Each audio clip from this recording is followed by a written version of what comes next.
প্রেগনেন্সির ৯ মাসের উঁচু পেট নিয়ে প্রথমবারের মতো শ্বশুরবাড়িতে পা রাখতেই সত্যিনের মুখোমুখি হলাম আমি। এখানে এসে মুখে মুখে জানতে পারলাম আমার স্বামীর দ্বিতীয় স্ত্রী আমার আগে সে একটি বিয়ে করেছে। ইভেন এখনও তার প্রথম স্ত্রী রয়েছে। প্রথম সংসারে তার ৫ বছরের একটি মেয়েও রয়েছে। অথচ আমাদের বিয়ের আগে গুণা করেও সে এইসব টের পায়নি আমি। এইসব কিছু স্বীকারও করেনি সে। হয়তো এই কথা কখনোই জানতে পারতাম না আমি, যদি আমি আজ নিজ থেকে তার খুঁজে আসতাম। মানুষটা নিখুঁতভাবে ঠকিয়েছে আমাদের দুইজন নারীকে। আমার সতীনও জানে না আমি তার স্বামীর আরেকটা স্ত্রী। অচেনা আমাকে দেখে সে আগ্রহ নিয়ে জিজ্ঞেস করলো, কে আপনি? আমি যদি বলি আমি আপনার স্বামীর আরেকটা স্ত্রী, আপনার সতীন, আমি কি করবেন আপনি? আমার কথা শুনে সে প্রচণ্ড রেগে গেল। অচেনা এক মেয়ের মুখে এইসব কথা শুনে রাগ করাটাই স্বাভাবিক। নারী তার স্বামীকে নিয়ে ভাগাভাগি কোনো কালেই সহ্য করতে পারেনি। আমিও পারছি না, আমার সতীনও পারছে না। সে আমার দিকে অগ্নি চোখে তাকিয়ে বলল, এই মেয়ে কী সব ফালতু কথা বলছিস তুই? এখনই বের হয়ে যা আমার বাসা থেকে। আমি কোনো ফালতু কথা বলছি না। তার সাথে রিলেশন করে আমাদের বিয়েটা হয়েছে। আমি শহরের মেয়ে। আমাদের ফ্ল্যাটের পাশেই তার ফ্ল্যাট ছিল। সে ওইখানেই চাকরি করতো। ফ্ল্যাটে একাই থাকতো। ওখানে সবাই জানতো সে অবিবাহিত। মা বাবা গ্রামে থাকে, এ কথা তার মুখেরই বলা। আমাদের পাশাপাশি বাসা হওয়ার সুবাদে তার সাথে টুকিটাকি কথা হতো। দেখা হলেই প্রতিবারে সে আগ্রহ নিয়ে আগে আমার সাথে কথা বলতো। তার কথা বলার ভঙ্গি ছিল অসাধারণ। আমার ভালো লাগতো। যে কেউ যে কোনো মেয়েই ভালো লাগবে তাকে। দেখে শুনতে ভালো, শিক্ষিত যুবক। এভাবে কিছুদিন যেতে না যেতেই সে সরাসরি বিয়ের প্রস্তাব দিল আমায়।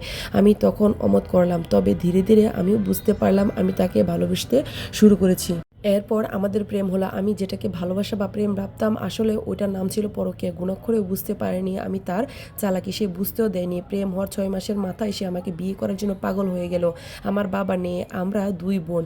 আমার বিয়ের ব্যাপারে সে মায়ের সাথে সরাসরি কথা বলল। মা প্রথম প্রথম রাজি হয়নি, তবুও সে হাল ছাড়েনি। এরপর বিভিন্ন কৌশলে আমার মাকে রাজি করালো। ছেলে ভালো, চাকরি করে, দেখতে শুনতেও ভালো।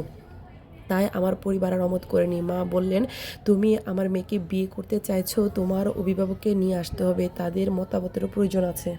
এরপর সে তার মা বাবাকে গ্রাম থেকে আসতে বললো। তারপরও আমাকে তাদের পছন্দ হয়েছে। এভাবেই বিয়েটা হলো আমাদের। বিয়ের পরপরই তারা গ্রামে চলে যায়। আমরা দুইজন শহরেই থাকতাম। মাঝে মধ্যে সে ছুটিতে গ্রামে যেত, কিন্তু আমাকে কখনো নিয়ে যেত না। আমি যেতে চাইলে বলতো, তোমার অনার শেষ হলে একবারে ধুমধাম করে তুলে নিতে চাচ্ছে আব্বা আম্মা। আমিও মেনে নিলাম। উনি যে কয়েকদিন ছুটিতে থাকতেন সবসময় ব্যস্ত থাকতেন। এখানে খুব একটা কথা হতো না আমাদের। হলেও দিনের বেলা টুকিটাকি হতো। হবেই তো। আজ বুঝলাম সে কারণ। সে গ্রামের কথা বলে চলে যেত তার প্রথম স্ত্রী আর সন্তানের কাছে। তারাও এইসব জানেন না। আর আমিও তো সরল ছিলাম। সে যা বুঝতো তাই বুঝতাম, কখনো সন্দেহ করতাম না। আর আমাকে এই সরলতা আর বিশ্বাসের সুযোগ নিয়ে সে আমাকে নিখুঁতভাবে ঠকিয়েছে।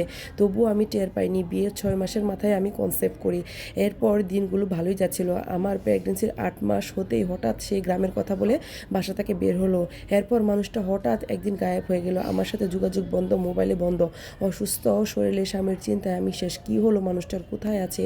এই প্রথমবার তার দেওয়া ঠিকানায় গ্রামের বাড়িতে গেলাম আমি আর আমার মা। সেই ঠিকানা ছিল ভুয়া। আসলে সেখানে তারা কেউই থাকে না। পরে শুনতে পায় আমাদের বিয়েতে যারা তার মা বাবা হয়ে এসেছে, আসলে তারা কেউই না।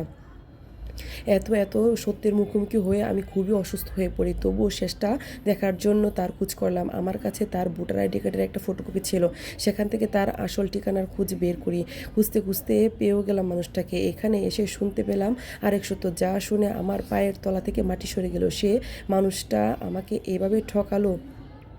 এতটা ভালোবাসতাম সেই মানুষটা আমাকে এভাবে ঠকাতে পারলো। আমি চিন্তাও করতে পারিনি কী হবে আমার, কী হবে আমার এই অনাগত সন্তানের। আমি নিজেকে তবুও যথাযথ সামলে নিলাম। সন্তানের ভবিষ্যতের কথা ভেবে হলেও লড়তে হবে আমাকে।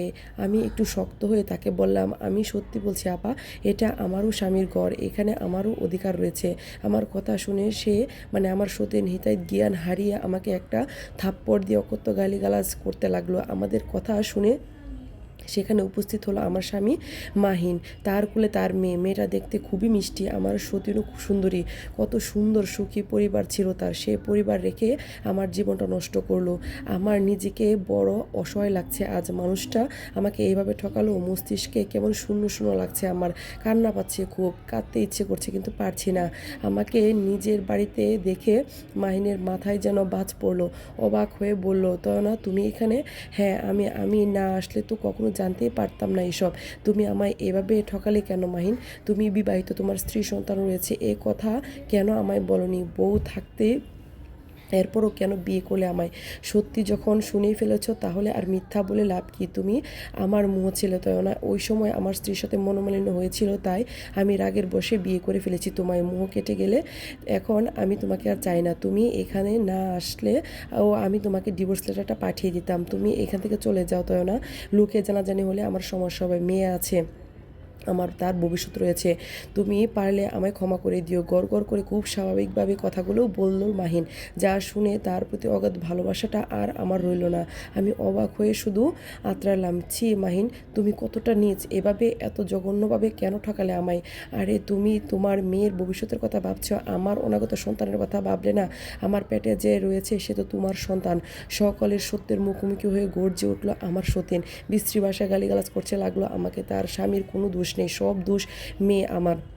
আমি নাকি ভুলভাল বুঝিয়ে আমার শরীর দেখে তাকে বিয়ে করেছি। হ্যাঁ, আমার স্বামী নির্বাক, আমার সতীন তার সামনে থেকেই ঘাড় ধাক্কা দিয়ে বের করে দিল আমায়। আমি তবুও নিজের সন্তানটার কথা ভেবে ভিক্ষুকের মতো ওর হাত পায়ে একটু আশ্রয় চাইলাম, কিন্তু ওরা আমায় এতটুকু আশ্রয় দিল না। ওর বাবা ভাবলেন না আমার সন্তানটার কথা, রাস্তায় বের করে দিল আমার সাথে। আমার স্বামী বলে দিল, সন্তান যেহেতু আমার, তার দায়িত্ব না হয় আমি নিলাম, তবে তোমার দায়িত্ব আমি নিতে পারলাম না। আমি আমার প্রথম স্ত্রীকে অসম্ভব ভালোবাসি। অন্তঃসত্ত্বা অবস্থায় যেহেতু ডিভোর্স কিংবা তালাক হয় না, তাই তোমার সন্তান ভূমিষ্ঠ হলে ডিভোর্স লেটার পাঠিয়ে দিব, সাথে কাবিনের টাকাটাও। আর কখনো তুমি এখানে আসবে না। এরপর ঝামেলা করলে কিন্তু আমি আইনের ব্যবস্থা নেব। এখনই তুমি চলে যাও আমার বাড়ি থেকে। কত সহজে মানুষটা বলে দিল এইসব। আরে তুই যখন এতটাই ভালোবাসতি তোর বউকে, তাহলে তাকে রেখে আমাকে কেন বিয়ে করলি? কেন এত নাটক করলি আমার সাথে? তোর মুহকে প্রাধান্য দিলে, নষ্ট করলে আমার জীবনটা। পুরুষ মেয়েদের জীবনটা পুতুলি থেকেও সহজলভ্য মনে করছিস তোরা। এত এত অন্যায় করেও যেই পুরুষের মধ্যে সামান্যতম অনুশোচনা নেই, তাদের জীবনের নারীর অভাব হয় না, তারা ঠিকই সুখে থাকে। এদের খপ্পরে পড়ে সুখ শান্তি পায় না বুকা নারীগুলো। একটা মানুষকে বিশ্বাস করে ভালোবেসে আমার জায়গা হলো শেষমেশ রাস্তায়। কষ্টে বুকটা ফেটে যাচ্ছে, দম বন্ধ হয়ে আসছে আমার। এখনও বিশ্বাস করতে পারছি না মানুষটা এতটা বাজেভাবে ঠকিয়েছে আমায়। আমার মনে হচ্ছে এটা একটা দুঃস্বপ্ন। ঘুম ভেঙে গেলে সব ঠিক হয়ে যাবে আগের মতো, কিন্তু না, এটাই বাস্তব। আর কিছুই ঠিক হবে না আমাদের। হয়তো বাচ্চাটা জন্ম নেওয়ার সাথে সাথে আমাদের ডিভোর্সটা হয়ে যাবে। মানুষটা কি নিখুঁত অভিনয় ছিল! তার অভিনয়টাকে ভালোবেসে ভেবে মন প্রাণ উজাড় করে ভালোবেসেছিলাম তাকে। বিনিময়ে হাতছানি দিয়ে এতদিন দুঃখ ডাকছিলাম। ঠকে গেলাম আজ বিশ্বাসের কাছে, ভালোবাসার কাছে। কি নিদারুণ যন্ত্রণা! এবার কি হবে আমার? কে দেখবে আমাকে, বাচ্চাটাকে? আমি নিজেকে কিভাবে সামলাবো? এটা ছিল একটা আপুর গল্প থেকে নেওয়া। আপনাদের যদি ভালো লেগে থাকে এই গল্পটা, তবে আমার সার্থকতা। আজকের মতো এই পর্যন্ত। আল্লাহ হাফেজ।